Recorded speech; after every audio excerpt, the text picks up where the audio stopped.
Boa noite, bem-vindos de volta. Estamos no dia seguinte das legislativas 2024, com representantes de todas as forças partidárias que elegeram deputados nas eleições de ontem, projetando o que é o futuro imediato da política portuguesa, do governo do país, da vida dos portugueses. É o que proponho para a segunda parte deste debate e recomeço com o Bernardo Blanco. Bernardo, a Iniciativa Liberal subiu em termos de votos, é verdade, mas manteve os deputados, não atingiu a ambição de crescer até aos 12 deputados, ficou com 8, continuou como quarta força, mas por outro lado também não consegue com a AD corporizar uma maioria. Isto sabe a pouco.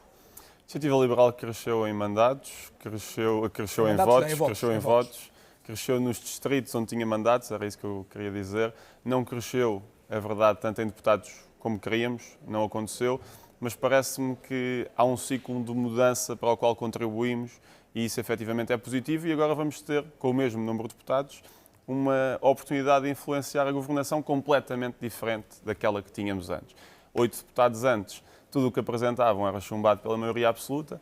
8 deputados agora podem fazer a diferença em muitas matérias. Nós vamos lutar por uma baixa muito significativa do IRS. Nós não vamos aprovar propostas que deem 3 ou 4 euros de descidas de IRS, nós queremos propostas de descidas significativas. Na saúde a mesma coisa, nós queremos mudar o modelo de saúde, não queremos que haja 1,7 milhões de portugueses sem médico de família. Se for necessário recorrer aos médicos privados e sociais, nós vamos fazer isso. Mas concede que o SNS é estruturante, como defende a AD? O SNS é parte deste eixo central, parte é diferente de ser estruturante. É, exatamente, e a nossa visão é única e completamente diferente. A nossa visão é uma visão de um sistema nacional de saúde, que tem o Serviço Nacional de Saúde, os privados e o setor social. Os três a trabalhar ao mesmo tempo, não há nenhum no meio, porque as pessoas não devem poder escolher apenas em caso de emergência. E apenas quando falha, uma pessoa não deve poder escolher só depois de 6 meses estar à espera de uma consulta ou de uma cirurgia. Deve poder escolher desde o início. E por isso essa reforma do sistema de saúde é também uma exigência nossa e, por fim, uma terceira muito importante é o sistema eleitoral. Pode não valer de muito se a AD, o PSD e o CDS... Mas há muitos cenários, ainda é tudo bastante imprevisível. Ainda há pouco falávamos de um cenário e não se sabe os resultados dos 4 mandatos da imigração. Pode haver cenários em que, quer dizer, se o PAN se abstiver, se houver um orçamento em que o LIVRE se abstém, as coisas mudam completamente, porque as contas agora estão muito, incertas. E 2 deputados vão fazer a diferença em muitas votações, não só do orçamento, mas em muitos projetos na Assembleia, como aconteceu, não nesta última maioria, mas na penúltima, em que pode haver muitos projetos que passam ou não passam por 2, 3 deputados. E por isso todos os partidos vão ser importantes, todos os partidos, e por isso, mais uma vez, eu acho que isto é importante, os partidos devem dialogar entre si no Parlamento, porque efetivamente há uma vontade de mudança, mas eu também percebo que a vida dos portugueses é o mais importante. E há pouco dei aquele exemplo do IVA do gás e da eletricidade, que foi algo em que todos os partidos... Bernardo, mas voltando ao seu enunciado das medidas em que gostava que o governo, potencial governo da AD, fosse mais longe, a questão da saúde é uma das questões que considera prioritárias? IRS completamente. Portanto, saúde mais virada para o privado e IRS a descer mais no imediato. Saúde mais virada para as pessoas terem mais acesso, como acontece noutros países. Ou mais participação do privado. E do setor social, certamente, porque há muito setor social que pode ajudar e dizem-nos sempre, e disseram nesta campanha em todas as reuniões que têm condições para ajudar, e o Estado, por cegueira ideológica do Partido Socialista, não o está a fazer.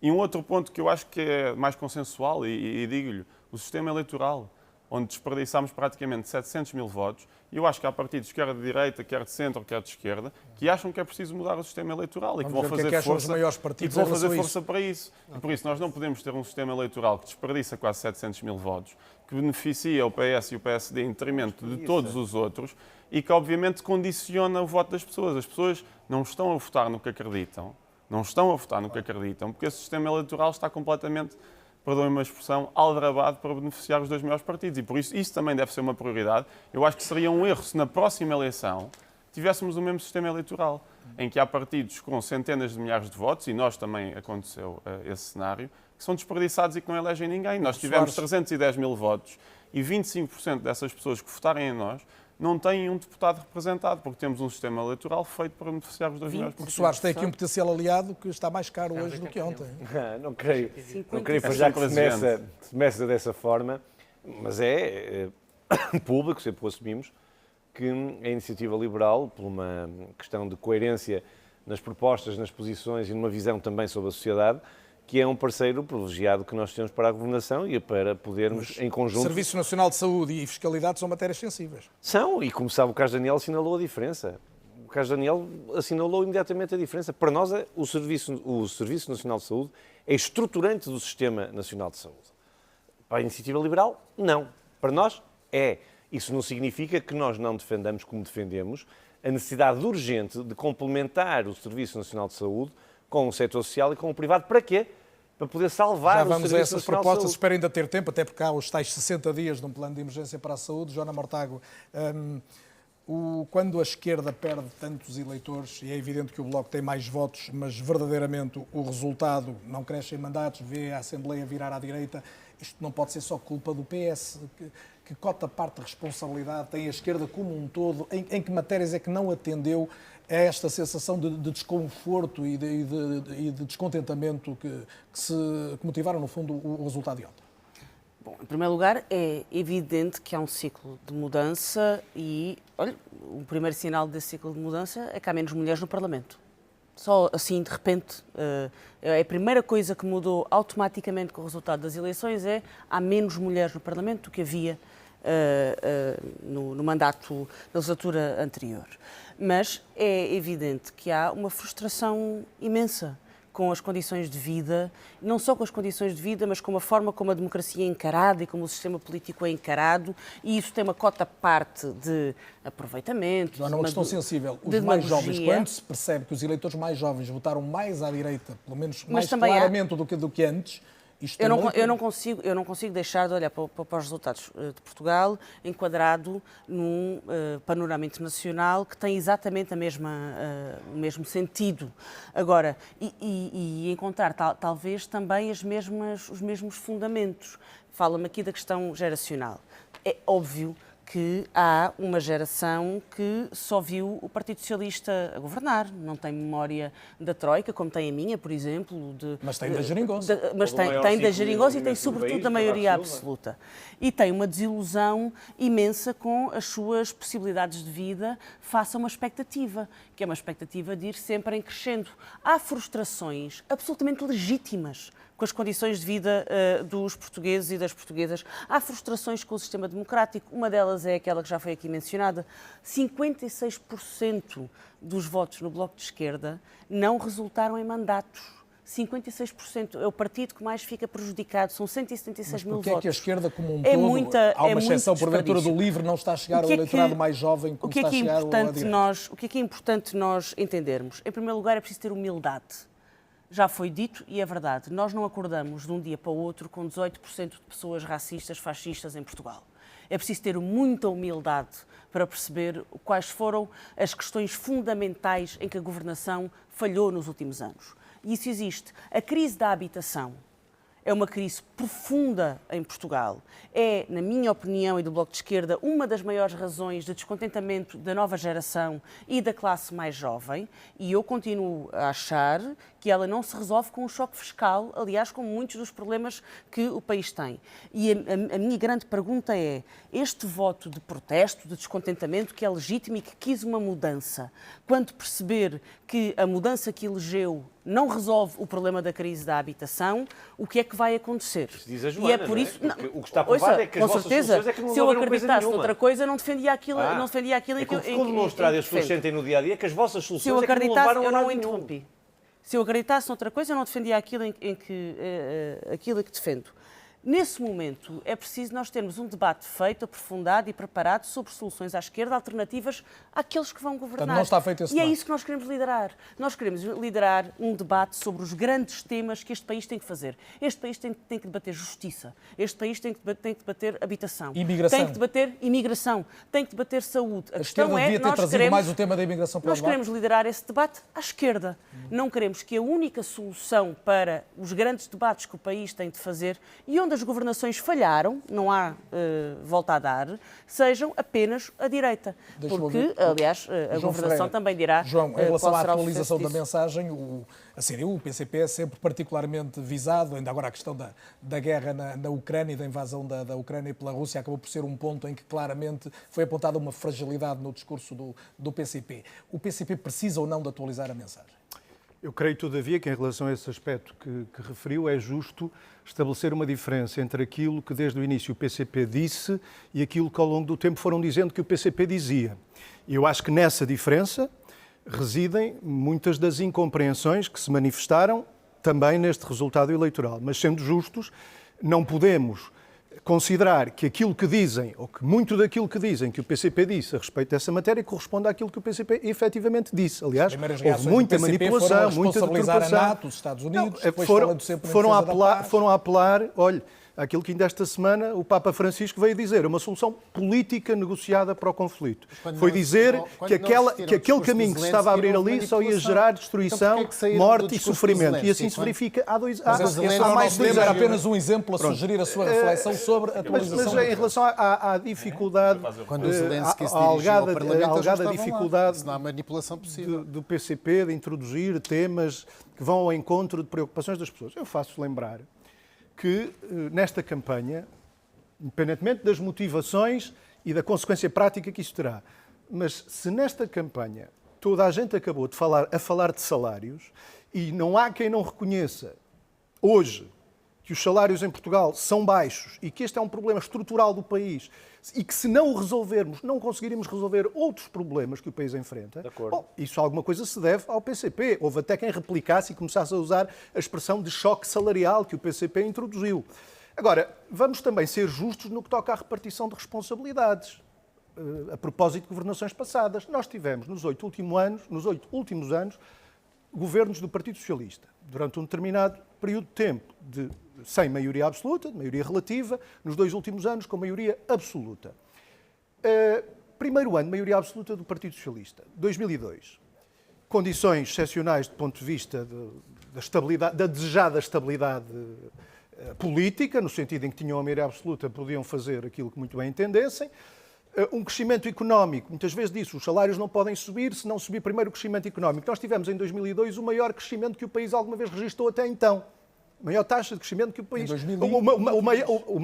maior crescimento, não. O maior PIB que o país alguma vez registrou. Em 2022, no primeiro ano, maioria absoluta do PS. Disse 2002. O maior PIB alguma vez registrado até então e um crescimento significativamente acima da média da União Europeia. Não foram muitos os anos em que isso aconteceu nos últimos 20 anos. João, começou a acontecer só porque, como sabes, começou a acontecer a partir de 2015. Ora, nesse mesmo ano... Mas a sua conclusão então é que a responsabilidade é do PS. As pessoas não votam na CDU por culpa O que lhe quero dizer é que nesse mesmo ano, nós tivemos um aumento da pobreza, das pessoas em situação de pobreza, incluindo muitas daquelas que trabalham e que, apesar de receberem um salário, não são arrastadas por uma situação de pobreza, e tivemos uma queda do peso dos salários no conjunto da riqueza do país como não víamos há mais de 30 anos. E, portanto, isto foi o resultado de uma governação do Partido Socialista. Dir-se-á, isto é o resultado de uma governação de esquerda? Não. Não tem nada de esquerda. Quer dizer, se há algo que se esperaria de uma governação de esquerda num ano em que se registra o maior PIB de sempre da história do país e um crescimento acima da média dos últimos anos, era uma melhor redistribuição da riqueza que se devia ter feito também por uma subida significativa do peso dos salários no rendimento. A crítica, não é o ataque, a crítica ao Partido Socialista está feita. A responsabilidade da CDU... É um facto, porém, que... se criou uma ideia no espaço público, muito a partir também da influência do espaço público mediático, de uma corresponsabilização por políticas seguidas nos últimos 8 anos, que de facto não se verificou em boa parte do conjunto deste período e então nos 2 últimos anos não se verificou e isso de todo. Penalizou a CDU. Repare, todas as vezes, nós aqui, já falou-se aqui em 2 questões essenciais para concluir. Serviço Nacional de Saúde, ou Saúde e impostos, nomeadamente IRC. Isto foram questões discutidas no Parlamento nestes últimos anos. Serviço Nacional de Saúde. Aqueles 3 partidos não têm diferenças de monta a respeito disto. Qualquer um deles fala na substituição do Serviço Nacional de Saúde por um Sistema Nacional de Saúde. Está no programa do seu partido. Não, desculpe, mas trocar o Serviço Nacional de Saúde pelo Sistema Nacional de Saúde, cujo pressuposto é pôr o Estado a financiar o setor privado. Mais a mentir mais uma vez. Financiar ainda mais, porque nos últimos anos o que aconteceu foi que mais de metade do orçamento da saúde já vai para o setor foi muito privado. Batido no tempo dos debates. Para concluir o exemplo do IRC, até porque se dizia, bom, não vão ser contra descidas de impostos. Bom, A circunstância é que nós temos hoje que afinal grandes são, a empresas, é que afinal grandes grupos económicos, na banca, por exemplo, que têm todo um conjunto de instrumentos de planeamento fiscal, de isenções e benefícios, que hoje faz com que muitas vezes o reporte de prejuízo, o atraso do reporte de prejuízo, faz com que muitas vezes tenha uma taxa efetiva de imposto abaixo de uma pequena empresa. Ora, isto é justo. Aceitamos baixar os impostos sobre estes grupos económicos, sobre quem pode pagar, e já hoje não Estão a falar ao mesmo tempo, ninguém está a ouvir, é a vez do Paulo Moares. Isto significa menos receitas para o Estado. Já lhe dei muitas oportunidades para concluir, agradeço. Baixar os impostos aos trabalhadores e às pequenas empresas e de financiar as funções fiscais. Já ninguém está a ouvir agora, eu agora tenho mesmo de perguntar ao Paulo Moares. Pedro, eu já volto a si. Paulo Moares, o LIVRE, designadamente o porta-voz Rui Tavares foi dizendo que é o partido que menos interrompeu nos debates, isto até vem a propósito, mas também que mais propostas levou. Vai ser mais difícil ter uma validação das vossas propostas agora. Quais são as que gostava que não caíssem? Há várias propostas que o LIVRE tem apresentado e consideramos que são importantes e vamos continuar a apresentá-las e vamos continuar a lutar por elas. Várias prioridades na habitação. O Fundo de Emergência da Habitação que o LIVRE conseguiu aprovar, queremos que ele vá à frente e que possa começar a dar resultados para a vida das pessoas, nas questões da saúde, nas questões da educação. Portanto, vamos continuar a apresentar as propostas tal como fazíamos. É claro que com a configuração diferente do Parlamento, sabemos que há matérias com as quais nós não concordamos com a privatização da saúde que a direita quer fazer e, portanto, aí não É isso, alguma direita, enfim, quer fazer... Chavões. Não são chavões, é o que acabou de ser dito, não é? É substituir, é não pôr está a falar para mim, pois não. pôr os privados na saúde. Não sei, quer dizer, aparentemente acusou o toque.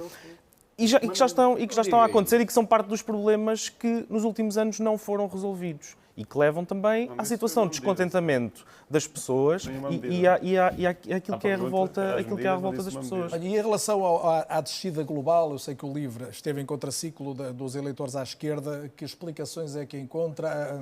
Já ouvi a teoria de que o país, porventura, não é tão progressista quanto as forças à esquerda acreditavam. Faz essa leitura também? Ou seja, que é um país mais conservador, que estava... Não, o país não mudou no espaço de 2 anos, nem mudou no espaço de 4 anos. Haverá certamente razões que o explicam.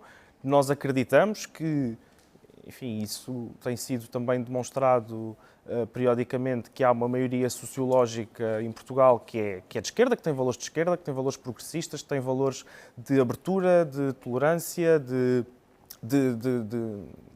defesa daquilo que é o Estado Social, porque acreditamos que os portugueses reconhecem que o Estado Social é uma das maiores conquistas do 25 de Abril. De acordo. Agora, a questão é que a falta de respostas leva depois a fenómenos de protesto e de... Pedro Fidalgo Marques, deixa-me perguntar-lhe concretamente. O PAN terá, como qualquer partido que ainda não cresceu tanto quanto gostaria, um problema de notoriedade desde logo das suas principais figuras. Terem perdido ao longo dos últimos tempos pessoas como o André Silva, como o Francisco Guerreiro, não foi algo que jogou contra a vossa intenção de crescer nestas eleições e limitou essas hipóteses? Vamos, antes de mais, verificar que o PAN cresceu nestas eleições. Não se Cresceu em traduziu em votos, mandatos, mas queria cresceu ter um em grupo todos parlamentar, os círculos. falhou o seu principal E em objetivo. alguns círculos tivemos das melhores votações que tivemos até hoje em dia.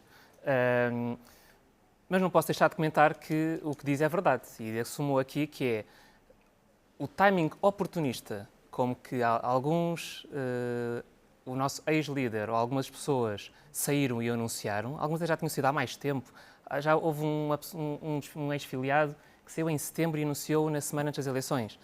O timing oportunista, como o fizeram, é óbvio que prejudica as causas. E o que temos que ver aqui é o PAN é um partido de causas bastante claro e estas pessoas, ao fazerem isto, o que se pergunta é o que é que estavam a fazer no PAN? Porque eu acredito que estavam em causas e quando estão a pôr em causa o partido, como em qualquer partido, qualquer pessoa que sai, está a pôr em causa as causas em que acreditavam. Estão a pôr em causa o legado que deixaram. Isso penalizou, apesar de tudo, o PAN neste resultado?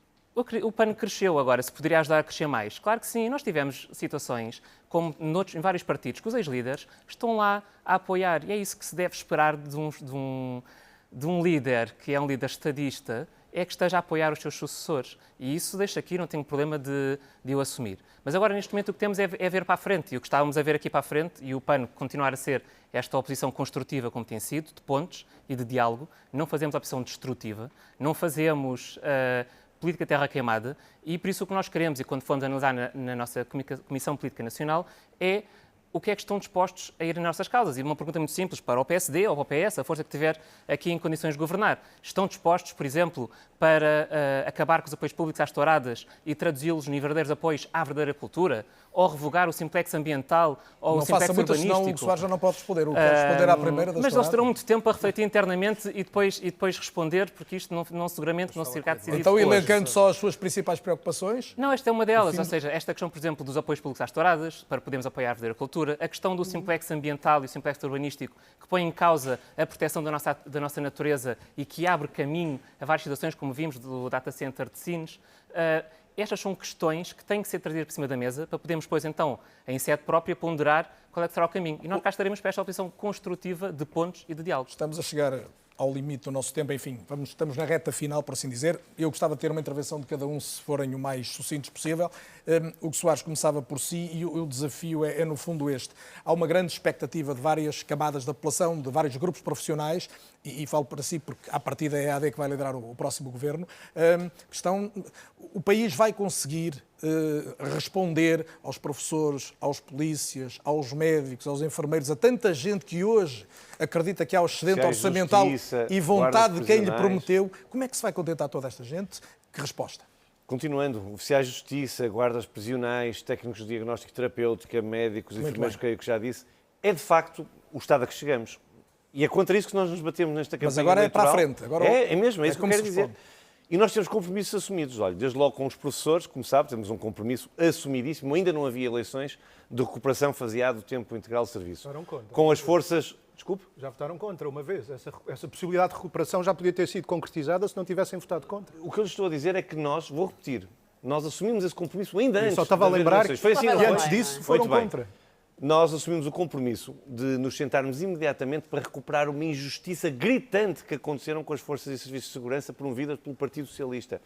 E depois há todos os outros grupos profissionais com quem nós vamos ter que dialogar. Nós temos mesmo que valorizar a nossa administração pública. Uma das formas de dar imediatamente rendimento a quem trabalha, aquela que é mais imediata, creio que é evidente. Cortar no IRS? É baixar os impostos sobre a classe média. É evidente. Nós hoje, enquanto a economia não cresce o suficiente para que possamos distribuir mais e sermos mais justos, a forma de dar mais rendimento a todos aqueles que... Mas esses que enunciou estão à espera de um aumento efetivo ao final do mês. Evidente, mas, Carlos, o que eu estou a dizer é que nós temos o compromisso de falar com esses grupos profissionais que estão todos, com razão, em descontentamento com o Governo. Mas estava-lhe a dizer que para a generalidade de todos os grupos profissionais e para aqueles que trabalham não só na administração pública, mas também nas empresas, no privado, aqueles que emprestam o seu dia-a-dia, a sua força de trabalho à sociedade, é baixar os impostos sobre as pessoas. É imperativo. E mesmo baixar os impostos sobre as empresas.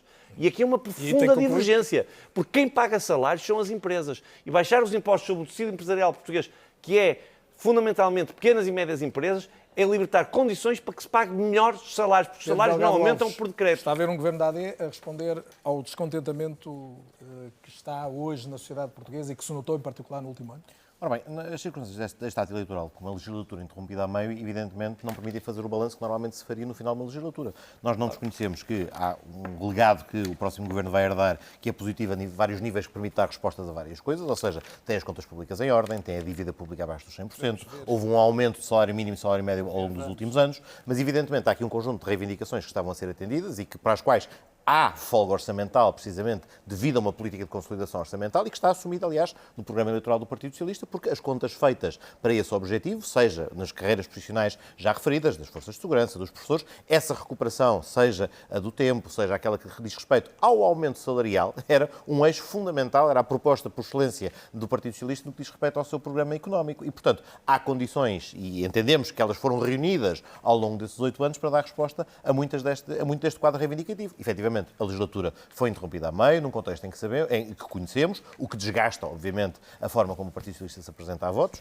Também ocorre no momento em que estávamos a superar os impactos negativos da inflação deste último ano, o que também admitimos possa ter contribuído para o resultado. Ainda é cedo para fazer o balanço completo. Evidentemente, também, estes elementos são aqueles que farão parte da avaliação que faremos dos dados e destes elementos, mas, efetivamente, estes aspectos são os que dizem respeito e que, de alguma maneira, contribuíram para criar esse descontentamento. Pode haver menos instabilidade e esse social no afastamento. país? Agora, há aqui um aspecto que tem depois de rever com as receitas e com as respostas. Parece-nos, mais uma vez, que a ideia do choque fiscal é uma ideia contraproducente, no sentido em que, muito provavelmente, o que vai fazer é desonerar quem não precisa dessa desoneração. Ou seja, aquilo que foi há pouco enunciado, não vai incidir primordialmente nas PMEs, que, em muitos dos casos, já não são tributadas de forma penalizadora. Vai, sim, favorecer aqueles que, felizmente, até têm tido bons resultados, seja o setor da banca, seja toda a distribuição, que não carecem dessa devolução fiscal e que isso desequilibrará as contas públicas, tornando mais difícil cumprir os objetivos de aumento salarial e também tornando mais difícil aumentar a qualidade dos serviços públicos. Em 2014, no acordo que fizemos com o Partido Socialista e o Pedro era deputado... Estes elementos da magia fiscal, em que a devolução já estamos, eu não posso deixar, eu agradeço, eu convido-vos para um outro debate, só os dois, e será um debate interessantíssimo, mas agora temos mesmo que avançar. Pedro, obrigado. Pedro Frazão, num minuto para cada um, tem mesmo que ser agora, a vossa maior expectativa em relação aos próximos tempos, a resposta principal que é preciso dar aos portugueses. A nossa resposta principal assenta em três grandes bandeiras, que foi aquelas que apresentámos aos portugueses na nossa campanha eleitoral. É o combate à corrupção. Pedro Delgado Alves enumerou uma série de falhas do governo que apoiava enquanto deputado na Assembleia da República do Partido Socialista, mas esqueceu-se de enumerar os inúmeros escândalos. Outra vez para a frente, os inúmeros escândalos de corrupção. Não, eu estou a falar da corrupção. Estou a falar da corrupção porque, de facto, é preciso combater a corrupção com vontade. E nós vimos que nos últimos anos nem o PS nem o PSD quiseram combater a corrupção com vontade. E, portanto, essa é, de facto, uma das nossas grandes bandeiras e não iremos prescindir dela. E depois, obviamente, a justiça, a segurança, a educação e a saúde. São esses pilares da sociedade, de um desenvolvimento e de uma vida com qualidade para os portugueses que estão já afogados numa enorme carga de impostos. E sim, temos também que baixar os impostos para as famílias, protegendo-as, e os impostos para as empresas. As empresas em Portugal são, na sua grande maioria, pequenas e médias empresas. E, aliás, as que são consideradas grandes são acima dos 50 milhões de euros de faturação, o que, por exemplo, na Alemanha, seria uma empresa não pequena. E, portanto, o que nós temos que fazer é atender ao nosso tecido económico para que, de facto, baixando os impostos, possamos dar este salto em frente para que a economia se desenvolva, dar liberdade às empresas para poderem contratar, para poderem progredir e darem bons salários aos seus empregados. Eu há bocadinho fiz um à parte, mas é verdade, quer dizer, um partido que não consegue sequer, diz que não tem capacidade para identificar os seus financiadores, que passou meia campanha a tentar fugir da pergunta e até agora não apresentou a lista de financiadores, diz que vai combater a corrupção. Eu, para isso, prefiro confiar em quem está experimentado. O que não temos no Chega é jornalistas espanholas a dizer que os senhores receberam malas de dinheiro. Eu adorava o bate-boca, mas não é o momento, não tenho tempo. É a vez da Joana Mortágua. Será em pouco mais. Eu sei que foi a Joana que lançou a provocação, mas agora volta à Joana. No meu tempo. Pode lançar a provocação e não no meu tempo. Por isso mesmo é que ainda deixa. E, portanto, eu prefiro, nesse aspecto, eu prefiro confiar em partidos que estão experimentados nessa matéria, e acho que o Bloco de Esquerda já deu muitas provas de ser muito preparado nessa matéria. Mas eu, tendo que escolher uma questão, quero ir a este debate sobre os salários. Porque nesta matéria não é verdade que PS e PSD se tenham distinguido muito nos últimos tempos. Da mesma forma como António Costa disse que não se podia aumentar salários por causa da pressão inflacionista, o PSD arranja um outro discurso, que a economia tem que crescer para podermos aumentar salários. O Conselho de Administração da EDP hoje foi anunciado que vai propor um aumento salarial de 15%. Ora, que eu saiba, a economia não cresceu 15%, para o Conselho de Administração da EDP estar a pagar a si próprio mais 15% aos 10 milhões que já ganham. Ou seja, há um problema de desigualdade em Portugal. E enquanto nós não entendermos isto, não vamos ser capazes de enfrentar o problema dos baixos salários e também de justiça fiscal, porque não se pode arrasar tudo à ideia de que é preciso baixar impostos. Eu também acho que é preciso baixar impostos, mas não é para todos. Há pessoas e empresas, há grandes multinacionais que, em nome da justiça fiscal, têm que contribuir mais. Que a iniciativa liberal tem nesta altura? A maior expectativa é dizer a verdade aos portugueses, e parece-me que é importante, mais do que estas promessas todas, dizer uma coisa. O país, depois destes quase 9 anos, está um caos em muitos serviços públicos e as coisas vão demorar a mudar. Ninguém vai conseguir, num mês, em 6 meses, resolver todos os problemas do país. Nós temos 3 prioridades muito bem definidas. A parte do aumento dos rendimentos começa também por um alívio imediato da carga fiscal, para aumentar o salário líquido dos portugueses, mas o crescimento económico, o país crescer ao ponto de ser tão desenvolvido como outros países europeus como nós queremos, vai demorar, não vai ser feito em meio ano. Um segundo ponto importante para as empresas, sim, é possível a curto prazo reduzir-se alguns impostos, não só os grandes de IRC, etc., mas também outras burocracias, tributações autónomas, etc. Isso pode ter um impacto imediato, mas o tecido económico não muda de um dia para o outro, isto é importante dizer. E para as famílias, mudar o sistema de saúde como nós queremos, ou mesmo, por exemplo, ao nível das creches, onde é preciso que haja muito mais vagas nas creches e também a maior liberdade de escolha. É preciso dizer aos portugueses que depois destes 18 anos e das consequências drásticas dessa gestão socialista, o país vai mudar sim, mas não vai mudar de um dia para o outro. É preciso dar tempo para que essas reformas sejam aplicadas e se veja os resultados dessas reformas, porque as consequências destes 18 anos foram desastrosas e, por isso, uma última mensagem muito rápida de apelo aos jovens que têm saído deste país constantemente e que eu espero que eles votaram numa grande mudança, os dados são claros, que eles resistam e que fiquem neste país, que este país vale a pena e pode ser tão rico como os mais ricos da Europa. Bom, eu confio que muitos eleitores, muitos portugueses, milhares, para não dizer milhões de portugueses, não ficarão passivos quando constatarem que a torrente da sua indignação, da sua revolta, até vai desaguar num mar ou de inconsequência ou até, pior, alimentar soluções que se voltam contra os interesses deles. Quando constatarem que a promiscuidade entre o poder político e o poder económico não só é combatida, como tendencialmente aumentará, o pasto onde fermenta a corrupção e todo esse tipo de práticas, quando constatarem que os serviços públicos continuam um caminho de degradação, quando constatarem que se agravam as desigualdades e as questões salariais não encontram a devida resposta, naturalmente não ficarão passivos e eu creio que encontrarão aqui, no PCP, na sua representação parlamentar e na força teremos também, fora das instituições, uma força imprescindível, seja do ponto de vista da iniciativa política. Nós vivemos tempos difíceis e viveremos tempos difíceis. Mas são tempos em que perigos e ameaças coexistem com potencialidades. Há potencialidades também que merecem ser aproveitadas e nós cá estaremos para protagonizar essa imprescindível luta. Pedro Fidalgo Marques agora, é o Pedro Fidalgo Marques, eu estou no limite. Daqui a pouco há uma multa, tenho que fazer uma coleta para pagar a multa. Pedro Fidalgo Marques. Tendo aqui duas ideias rápidas, uma e percebendo realmente as pessoas que estiveram em casa e os nossos eleitores que sentiram este voto de indignação e de protesto, tem que perceber que o seu voto também se traduz em financiamento em partidos. E que às vezes, quando estão apenas a querer fazer um voto de protesto, estão a financiar partidos xenófobos ou racistas e que é isso que tem que pensar também nesse voto e nessa circunstância, até porque, no fundo, são partidos do sistema que estão já a pedinchar por um cargo no governo e por isso estão na mesma a votar no sistema. E para terminar, dizer que na parte do PAN estaremos de forma construtiva a defender intransigentemente as causas que representamos. É isso que temos feito sempre nestes anos e é isso que vamos continuar com as nossas linhas bem claras, as causas que representamos, as pessoas, os animais e a natureza. E os maiores desafios, segundo o livro, Paulo Moacho? Bom, como também já foi dito, nós estamos a viver uma situação difícil em alguns serviços públicos. Não o temos escondido e também não o escondemos durante a campanha e temos apresentado essa visão de como é que podemos pôr as coisas a funcionar.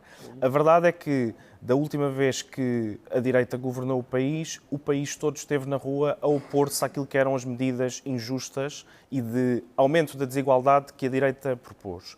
Se for esse o caminho que vai continuar a ser escolhido pela direita, de degradar os serviços públicos, de privatizar, de tentar acabar com o Estado Social, não dizendo que o quer fazer, aí as pessoas também terão no livro um partido que se vai opor a esse caminho e que vai lutar pelo Estado Social e pela democracia, porque nos 50 anos do 25 de Abril temos que beneficiando a democracia, renovar bem dela, novas oportunidades de debate, até porque no horizonte estarão também eleições europeias em junho, no início de junho, mas até lá há ainda muito debate político para se fazer em função do que aconteceu ontem no país. Por isso analisamos hoje o dia seguinte a estas eleições, o que resulta dos números e das expectativas dos portugueses em função do que ditaram na votação de ontem. Agradeço muito a todos a vinda esta noite à RTP. Como sempre, na televisão pública portuguesa há um grande debate semanal. Esta semana não há ou não é. Antecipamos hoje para este debate especial. De amanhã a 8 dias estou de volta e obviamente conto consigo. Boa noite, obrigado.